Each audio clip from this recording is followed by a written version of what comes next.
મકાન બન્યું સ્વર્ગ નામનું, એમાં અમે બેઠા હતા, મેં એક સ્તુતિ વાગતી હતી, મમ પાહ્યોમ ભગવતી બહુ દુઃખ આપો. એટલે મેં કીધું હું ગાઉં, એટલે કીર્તિભાઈ કે ગુબા સારામાં સારો કલાકાર ગાય છે, આનાથી સારું કોઈ ગાય ન કે. કીધું મારે ગાવું છે. મોરારી બાપુ કે હકાબાને ગાવા દે, વિચિત્ર પ્રકારનું કંઈક ગાય છે.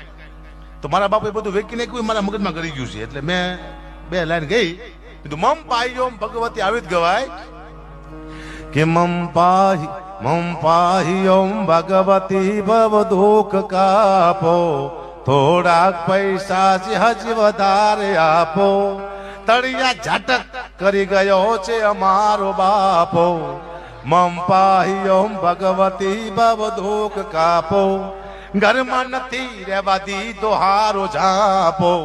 મમ પાહ્યોમ ભગવતી ભવ દુઃખ કાપો, ખબર નો પડી કેવી બાપો મોટી મોટી ભરી ગયો છે ડાફો. મમ પાહ્યોમ ભગવતી. મારા બાપુ આખો રાડો છે, સંભળાવું તમને. મારા